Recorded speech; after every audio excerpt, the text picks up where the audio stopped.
Welcome to Just Break Up, the podcast about love, heartbreak, and all the relationship advice you don't want to hear. My name is Sierra DeMulder. And I'm Sam Blackwell. And today we're going to answer a letter from somebody who is in a workplace situationship. But before we begin, we just want to give you our Surgeon General's warning, which is that Sierra and I are not licensed mental health practitioners. Right. We are not trained in this. We are not professionals. We are not accredited in any way. So please take our advice as you see fit. We are only here to offer our humble musings to hopefully shed some understanding and maybe some laughs about the incredibly rewarding, but mostly confusing experience that is love. Just really wanted to do that like the last couple weeks. I've done it a handful of times. Keeping it fresh, you know what I mean? For sure, yeah. It's spicy. It's always spicy here on JBU. You know, my niece and nephew refer to seltzer as spicy water. Yeah. And I think that is just about the cutest shit I've ever experienced in my entire life. And very true for you as somebody who couldn't drink carbonated water until like 2 days ago.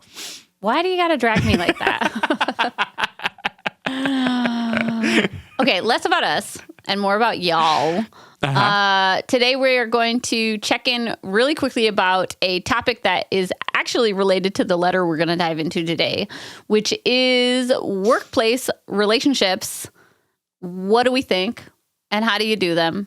And how do you not do them if you think they're a bad idea? And have you done them?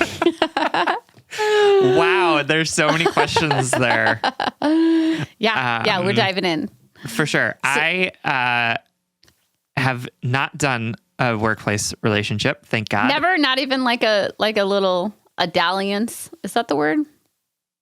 No, I don't think so. And if I'm wrong, like whoever I did that with, please correct me. But like I really don't think that I ever had a single workplace relationship. But I was around a lot of them, especially when I was like...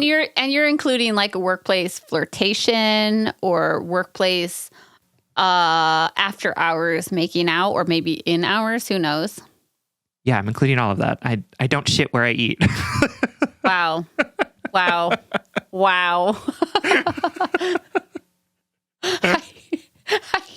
It's just so aggressive. I mean, it's because I find them, as somebody who has been around a lot of workplace relationships. Somebody who definitely shits where they eat. If we're going to go with that fucking phrase. I found them very annoying. Yeah, but like as somebody who's doing them, they're very fun. I know they're very fun for the two people who are in them, and for everyone else around you. You know what? Like when it's really annoying. Like a Tuesday, and you're like, "Oh my god, when is it going to be Friday? I'm so bored. I don't want to do any work. I'm going to go flirt with my coworker." You know, like. Yeah, I mean, I flirt with my coworkers, but like, I don't. It's not getting into a place where other people are like, what's going on there? I just remember working with a lot of people who would like fuck in the back room or whatever and like not do their jobs. Fun fact, my wife and I met at a job that we started dating at, and we fucked in the back once. Yeah, exactly. Exactly. That's what I'm saying. Okay, so Sam thinks they're annoying and he's never done them. I think they're fun and dangerous, and actually, like, I wouldn't do them now. Sure. Yeah. Genuinely, I wouldn't do them now because I just like am less bored, and also I work with my two best friends who are married. And I also just know like how. Oftentimes for me, the times in which I had like, I'm going to go with that word again, even though you didn't confirm or deny whether or not it's a real word. Dalliance.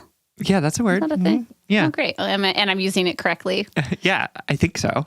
Okay. So in the past when I've had workplace dalliances, entanglements, flirtations, whatever, I honestly like, I gotta say 9.99% of the time, it was because I was like bored, and it's fun to like go to work and flirt, or it's fun to, I don't know, feel desired and have a little flirtation, something. You know what I mean? For sure. Maybe I just like had a really boring jobs. I think you just like worked in a lot of coffee shops, like where things are like when I was messy. a server, it was the messiest. It was the messiest, and so I don't think I would do them now because I just know that they often are a product of spending a lot of forced time together, right? The shared pseudo trauma of labor.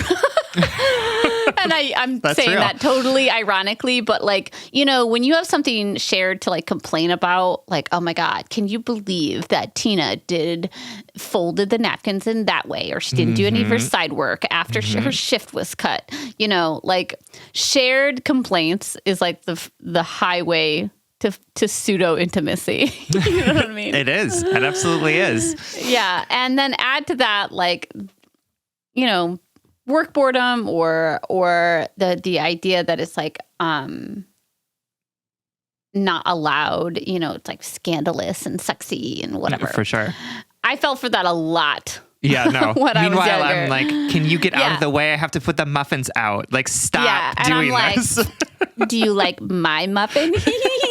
You know? Exactly. That's right. Yeah. No, this is a perfect painting of our personalities. Yes.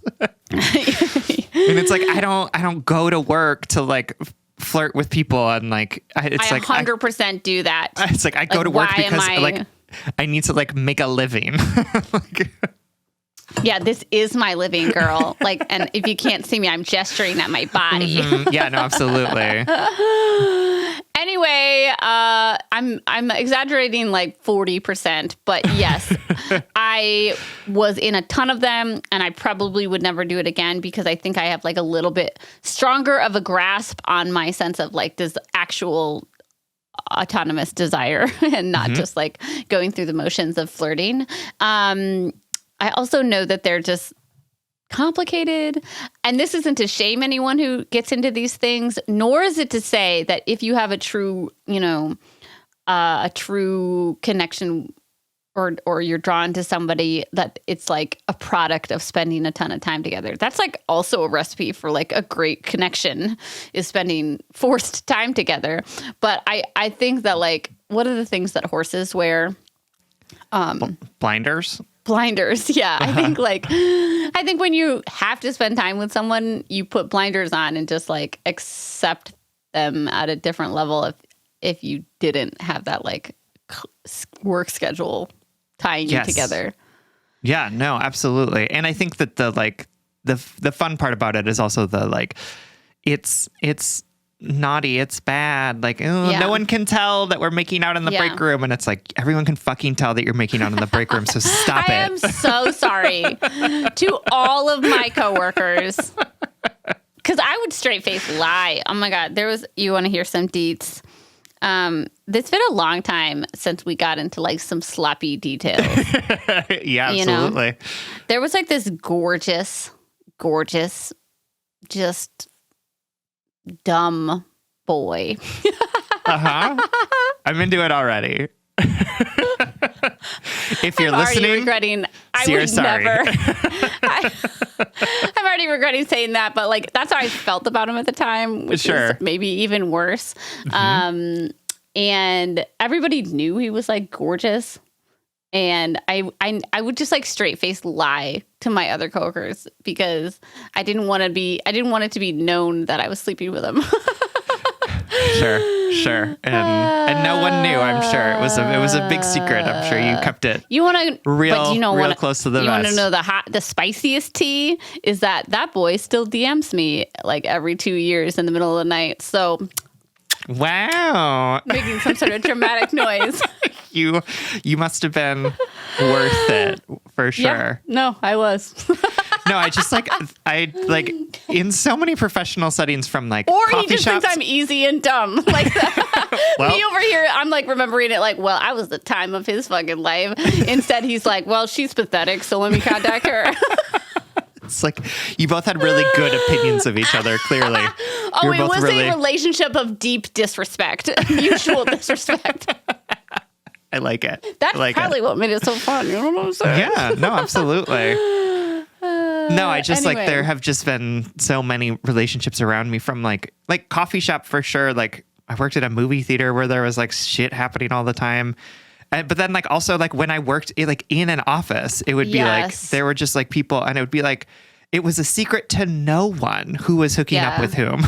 Like it was just like, and then people will be like, they're going to a conference together. And it would just be like, I don't care. Like I get out of here. I love this about you. I wish I was this way. Like, with especially like, no offense, it was all straight people. And I was like, I don't care who's like, which of these straights are fucking which of these straights. It's like not interesting to me. And that's also just like, do this in a way that is less annoying. Like, just no, it's impossible. This half of me is annoying. This straight half of me. Just kidding. That doesn't exist. That's hilarious. But I just want to say, I met my wife at a job, and like we obviously had like a legitimate connection that I burnt to the ground because I was incapable of sustaining it. We were both hot messes at the time, and then we spent 12 silent years apart, becoming different people, and then when we don't work together now. Anyway, I do think it is possible. It just like. It hasn't been possible in my life. How about that? No, for sure. And some of the people that I know that were in workplace relationships are still in those relationships, right? And it's like going strong and they like started businesses together or whatever. But like, and it's great. I'm super on board with it. I just don't know why it needs to be my business. Why does it? I'm so glad we chose this topic last minute, right before we started recording. So if with all of these lived experiences and strong feelings, on the table, can you and I just come up with some parting advice for people who are in workplace dalliances? Sure. $50 says I've been saying this wrong the entire episode. No, that is a word, I promise. First thing of advice, everyone knows already that you're hooking up, so like don't make it a secret. Okay, and then from my perspective, if you said that to me, I would be like, man, if everybody in that restaurant knew I was fucking that beautiful bag of rocks. I would probably not do it. He wasn't worth it. Exactly. That's what I'm saying. It's like, oh, this is so fun. It's such a secret. And it's like, it's not a secret. Everyone knows. I just wanted it to be a secret. We are just like being nice to you by not pointing out the fact that we know that you were fucking in the break room. Like we are eating our words to like keep up your charade for you. I just thought of it like a big negative for me, like jokes aside and like making fun of my past lived experience aside. I would also say like, I'm very wary of particularly men in workplace situations that only know how to interact with colleagues by flirting with them. Do you know what I mean? Like it creates such a weird work dynamic. I'm thinking about this letter that we haven't read yet, and we'll get into it in a heartbeat. But like, I'm thinking about like the established dynamic between these two people, which was definitely a consensual one. It was reciprocated both ways, but like it's so hard to break it when like somebody's like so flirtatious and like you have to like be cold with them in order to make them stop flirting with you. But it's like a workplace, like this is a professional place. Why are you doing, I think that it's like another like road to sexism is like workplace flirtations. And when I was younger, I was like, okay, cool. This is going to make me feel good about myself. But the longer it went on, a lot of times it made me feel like disempowered professionally, like nobody was taking me seriously. When I was younger, I often didn't know how to say no to those advancements. You know what I mean? And it also put me in weird positions professionally because I felt like I wasn't being taken seriously or I had to respond. I don't know. So I'm gonna even change my perspective a little bit and be like that much more against workplace relationships. Yeah, absolutely. And except for the exceptions that we know are healthy and stable, but like that's just what I've experienced. We also we live in a system where if you don't have a job, you can't like get food.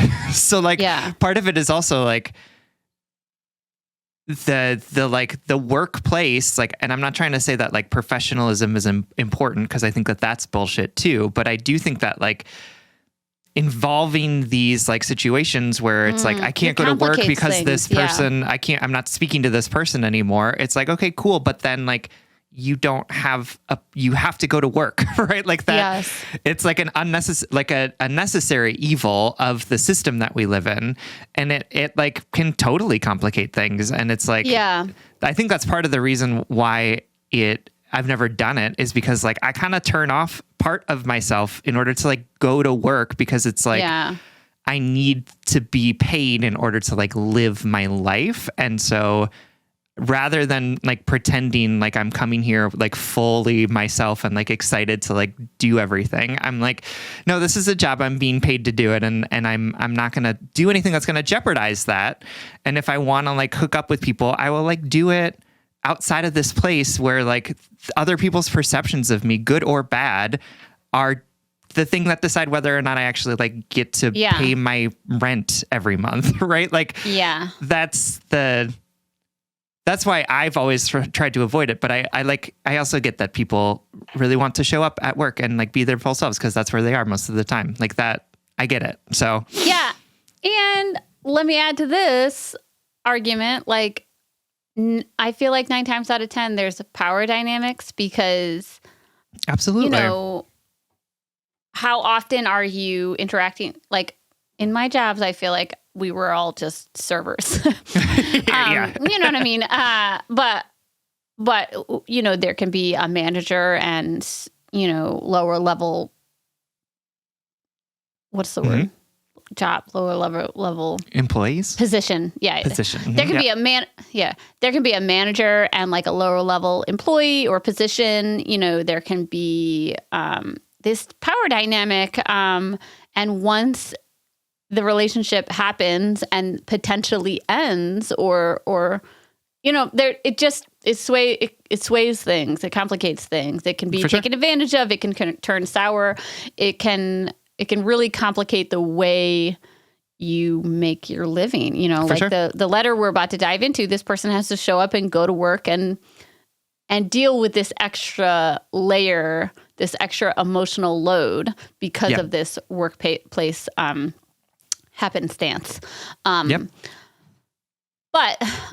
all of this, Sam and I are like definitely harping on like the cons here. And I think that's because it's like, how about this? It's high risk, high reward. High risk, reward. Like, I don't know that the reward is higher than like meeting somebody on Tinder. Like Facts. Okay. High risk, potential reward, high risk, like high excitement, high adrenaline. Yes. Are you bored in your life like that? Because I was chronically. Yeah, absolutely. I get it. I totally get it. I definitely understand it, and like I totally understand that people approach work differently than I do. But like, it is so funny. As somebody who is like is really a nervous Nelly when it comes to like security, like that kind of stuff. My just like baby. I'm not going to mess with it. You know what I mean? Like I will do what I need to do in order to like keep that paycheck coming. Yes. Okay. I feel like this is a good foundation to set up our letter. I think we've checked in enough. I do want to say, you know what? That bag of rocks hottie. Uh-huh. I apologize. And I actually, I think that the version of me at the time that was sleeping with him thought he was dumb.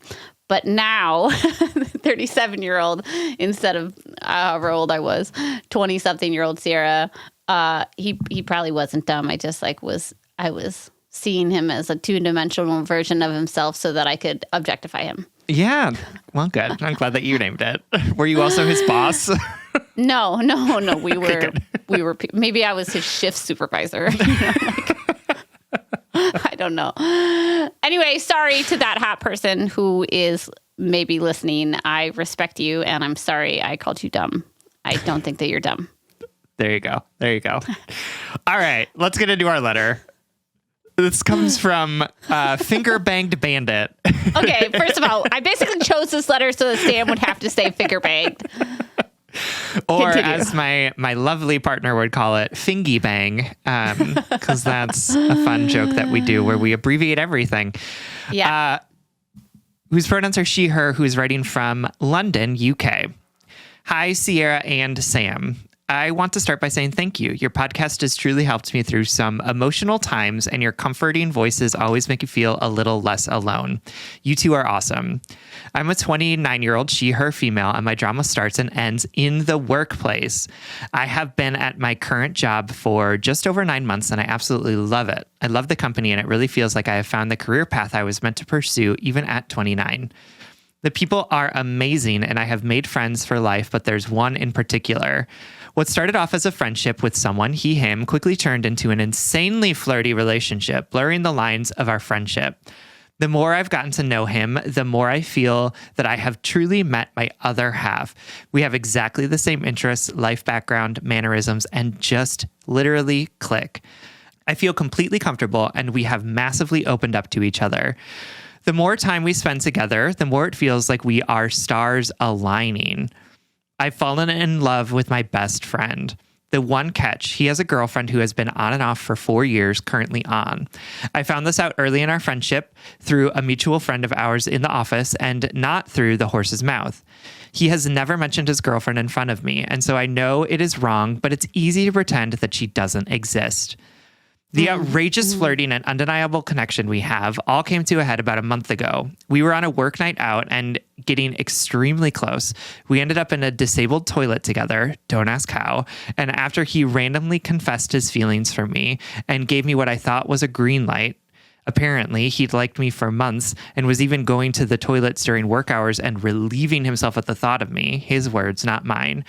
We finally released the tension that had been building for months. After an hour of passionate makeout and finger-banging session, classy, I know, we came up for air and sat and talked for hours. I told him I knew he had a girlfriend, and he admitted that he purposely hadn't mentioned her in front of me as he had started to develop feelings for me as well.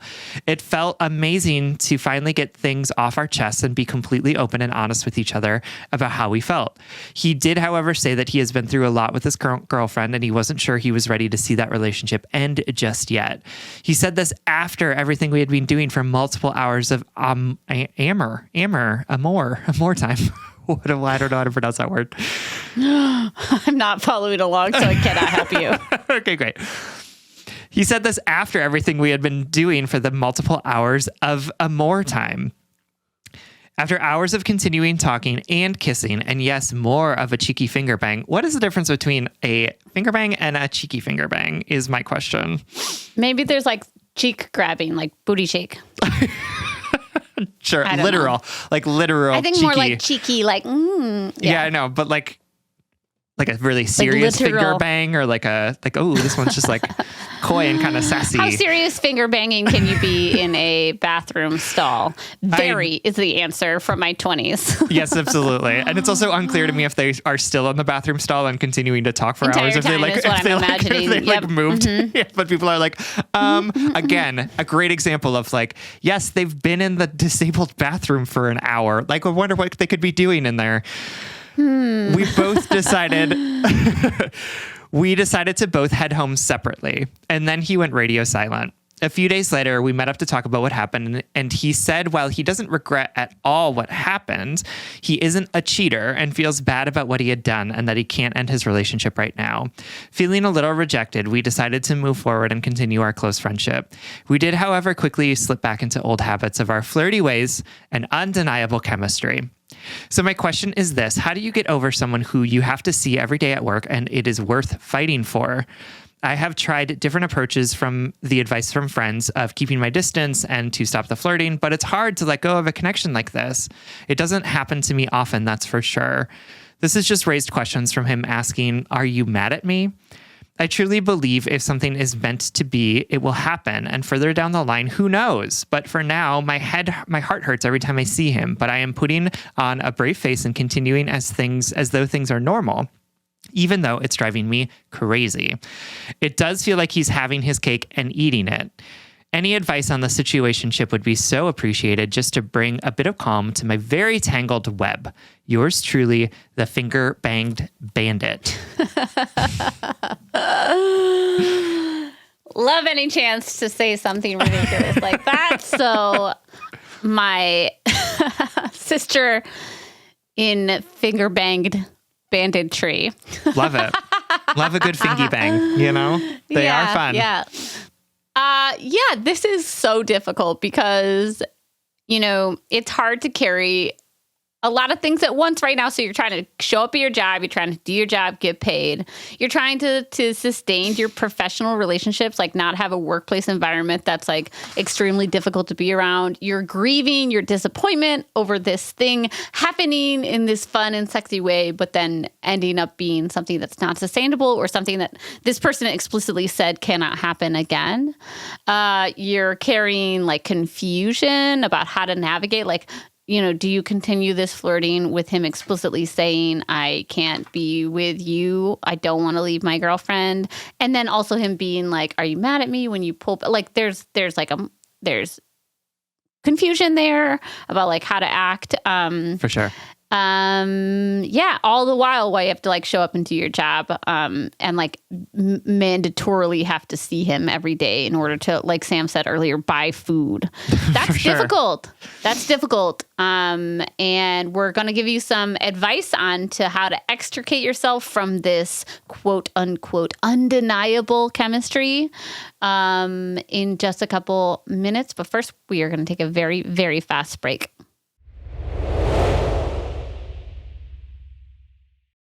All right, everyone. Welcome back. Finger Banged Bandit, thank you again for writing and for really just giving us the opportunity to say finger banged more times than I am comfortable with. This is a really tricky situation in a lot of different ways that Sierra outlined. And I think that one of the things that I would just want to help do in this moment is to kind of shake loose a lot of the things that might be sort of clouding your vision, or like maybe encouraging you to like look in particular places for particular things, and just kind of like take a step back and sort of talk through, maybe objectively, although being objective is kind of impossible, but like maybe with a little bit more distance, kind of like some of the things that we need to sort of point out here, which is that, I want to just like look at this situation in a way that's a little bit more about like, this man is cheating on his partner with you in the workplace. And I know that it doesn't feel like that because he doesn't talk about this partner. I know that it doesn't feel like that because he's talked about how their relationship is like on the rocks or whatever. Yeah, right. Which is a line used by many people to... Yeah, pretty easy to say that. It's really easy to say that. And to say that we are assholes today. No, I know. We're just like really getting brass tacks here. The check-in topic fired me up. It did. And to say that like, this man sort of was not super forthcoming with the fact that he was already in a relationship that sounds like it's monogamous, continued to like build a flirtatious relationship with you, then made out with you and finger banged you in the bathroom twice, sounds like, and then was like, after the fact, was like, oh, by the way, I have a girlfriend and this can't happen, right? Like, this is not super great behavior that he is exhibiting. Like, not super good judgment. It's not super respectful of you. It's not super respectful of his girlfriend. And I know that he's like, I'm not a cheater, so we're not going to do this. But I want to say that he cheated. And so therefore he's a cheater, right? Like that is the thing that happened here. And I know it feels different because it feels like your relationship is so magical that like there shouldn't be rules around it, that it is like undeniable. It is uncontrollable. But I do want to say like this guy treated you and his girlfriend pretty shittily in this example, and then has the audacity when he says, I don't want to be in a relationship with you, and you say, okay, I'm going to start pulling away emotionally, has the audacity to then be like, are you mad at me? Like, yeah, bro, I'm mad at you. You made out with me, finger banged me in the bathroom, then told me that you had a girlfriend, and then told me that you're not interested in pursuing a romantic relationship with me after flirting with me incessantly for the last 9 months. I'd be pretty fucking mad. Like, I know that like you're in this place of like, oh, like we're star-crossed lovers. If only we could be together, but for all of these different circumstances, we would be, right? A real Romeo and Juliet situation, which, like, I want to remind you, they both die at the end. Oh my God, you're on fire. And say, Jesus. like, I wanna like tap into some anger here, because I think that that's gonna be a helpful thing for you to like zoom way back up into the world of like what is actually happening in this situation. Because like this man's being a dick to you. Like, and I know it doesn't feel like that because the wonder of the illicit workplace relationship, the wonder of having somebody that you like turn their eyes and attention on you is like, that can just be so wonderful and beautiful and meaningful in so many different ways. But like, he's treating you really poorly. He's not being nice to you or this person that he's supposedly monogamously committed to. Yeah. Even if it doesn't feel like he's being a dick, even if it doesn't feel like he's being not nice, let's look at the long game, right? We want to look at his behavior and say it was all for love. It was all in pursuit of this this what's the word? Like you can't unfulfilled love, like you can't get to it. It's kind of like unrequited, but it's not undenied. Consummated. I don't know. I think of Maggie. Yeah, their love was consummated with a couple fingers. Maybe 3. Who knows? Who knows? You know what I'm saying? It changes weekly, just so you know. Forbidden. We'll use that word. Okay. There. Great. What the fuck was I saying, though? Okay. We want to think that it was all for love, you know, in pursuit of this forbidden love that he innocently fell into while he was with this other person. And the long-term version of it is, you know, like we want to look at it in the long run and say, oh my God. And eventually they ended up with the right person. They ended up together. And if I was in this position, I would want to look at it through this colored tinted glasses and be like, okay, this is all for the outcome of us getting together. But honestly, that outcome is like, I mean, like, man, I wonder what the stats are for that. I don't know. 5% of the time? 3% of the time? I don't know. I don't want to guess, but I know it's lower than we would think it is. How about that? That it is more likely that he stays with his girlfriend. Mm-hmm.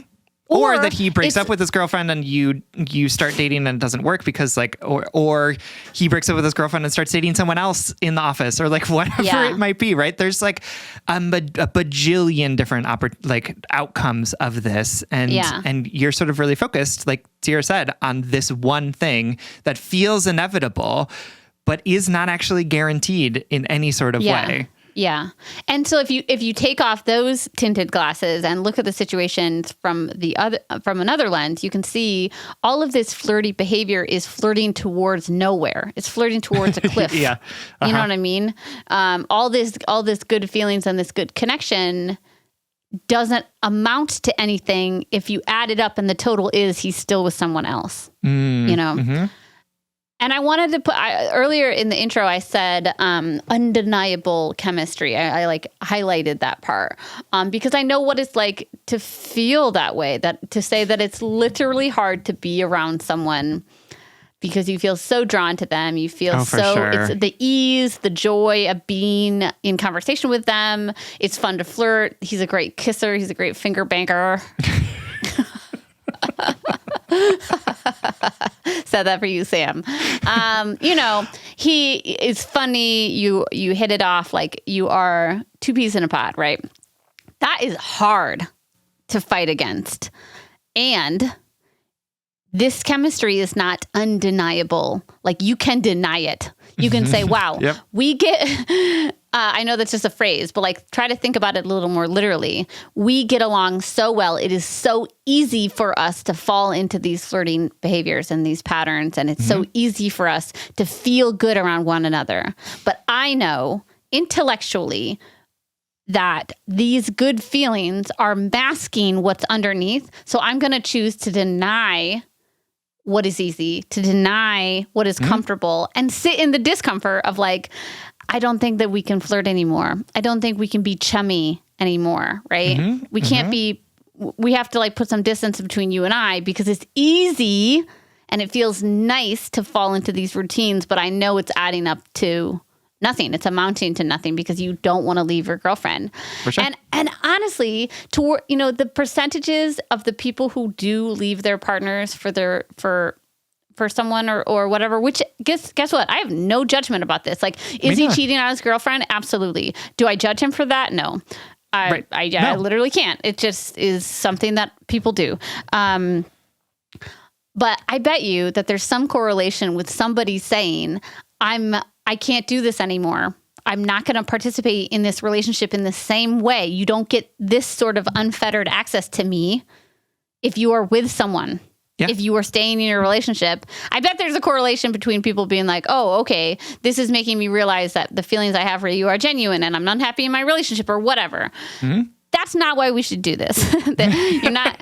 You're not moving the chess piece in this relationship to try to get him to be with you. But there might be that added benefit of him being like, wow, I really missed you. Think of it as a power play if you have to. If you trick yourself into having these boundaries, which is absolutely something I've done in the past. For sure. Yeah. You got your answer. He said twice that he doesn't want to leave his girlfriend. And it's not only is this not worth fighting for, it's what is worth fighting for is you and your comfort and the sustainability of your working relationship at your job. You know what I mean? Oh, for sure. Absolutely. Absolutely.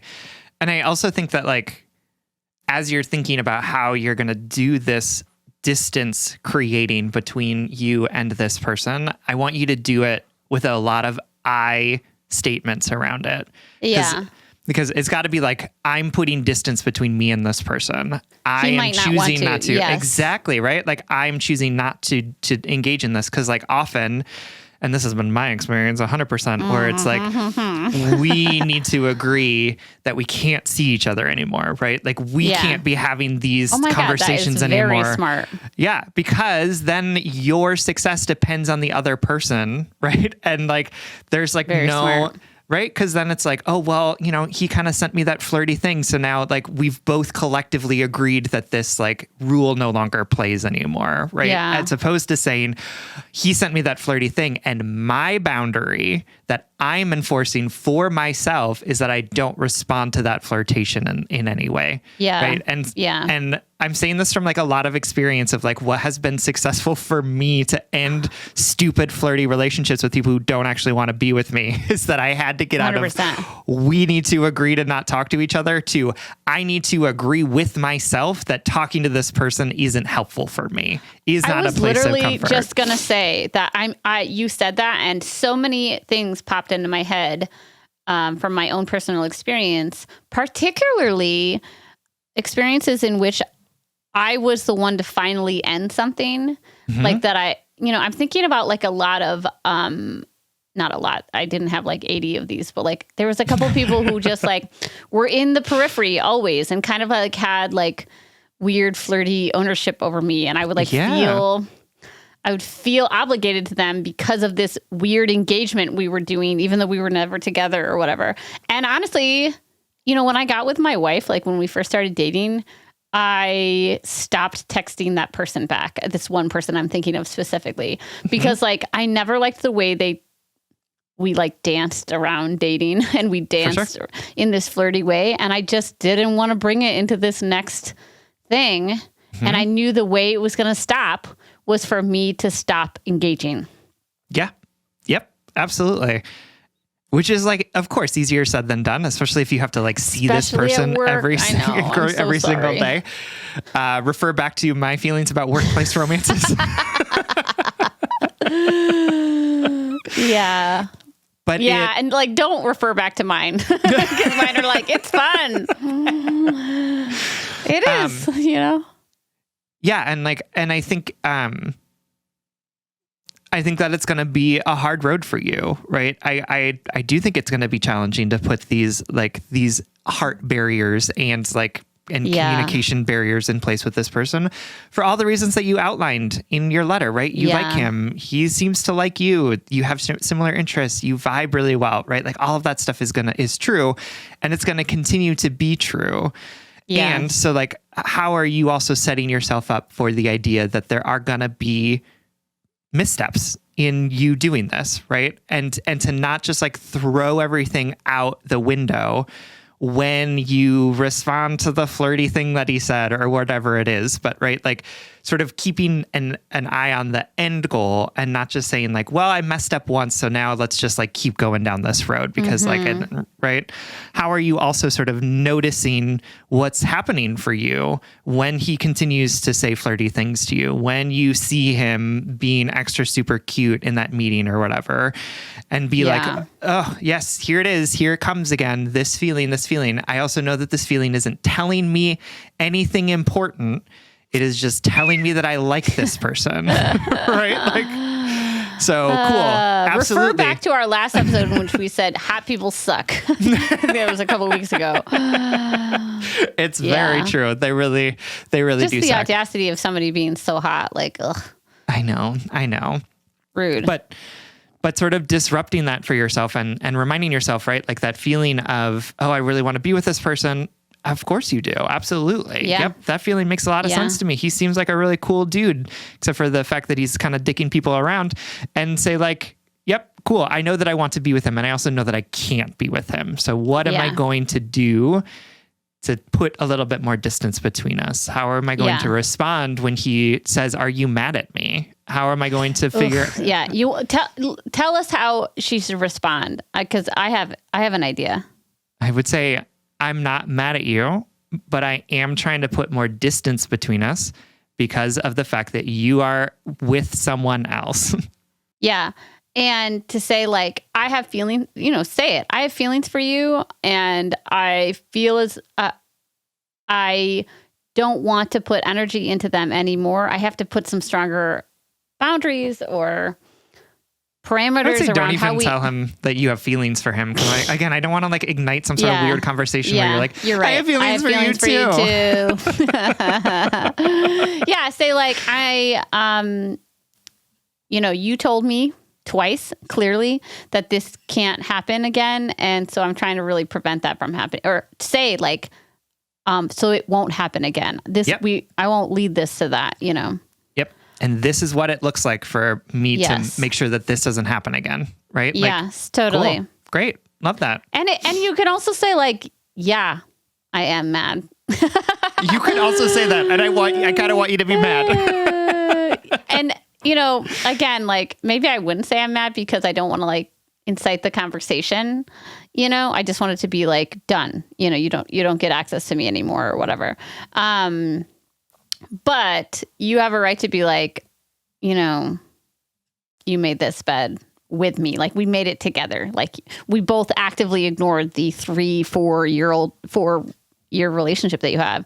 And now I need your help moving the bed to the curb, or so just that somebody else can pick it up. And now I'm out of the bed. I am nowhere near the bed anymore. Get me out of this bed. It's not the bed I want to be in. I love when we metaphor spiral. All right, my darling. Honestly, if it's not abundantly clear, we heavily relate, we empathize, and we wish you all of the best. We know this is tricky and painful on so many levels, and we love you so much. And thank you so much for writing. Absolutely. We hope that this helps. All right, everyone. Thank you for listening. If you want more content from us, or if you would like to get your episodes ad-free, you can support us on Patreon. If you support us on Patreon for as little as $5 a month, you'll get an additional bonus weekly episode. That's patreon.com/justbreakuppod. You can slide into our DMs, send us your favorite relationship memes, but most importantly, you can submit your questions about all matters of the heart at justbreakuppod.com, which is also where you can find our merchandise. Please remember to like, follow, subscribe, give us a 5-star rating and review. And this literally keeps our mics on and helps us reach more brokenhearted souls who need 2 random strangers giving them relationship advice. Just Break Up is a production of Duvid Media, original music, recording, editing, producing, all magical things by Just Break Up, by Spencer Worth Davis, aka Big Cats. Make sure to check out his other podcasts and music on Spotify. And remember, you can always change an established dynamic in a relationship. It might feel, cemented in your day-to-day. It might feel like it is the core essence of that interaction, but we can always become new again. We can always make new choices. We can always draw firmer or different boundaries. We can change something that feels undeniable. And if all else fails, just break up.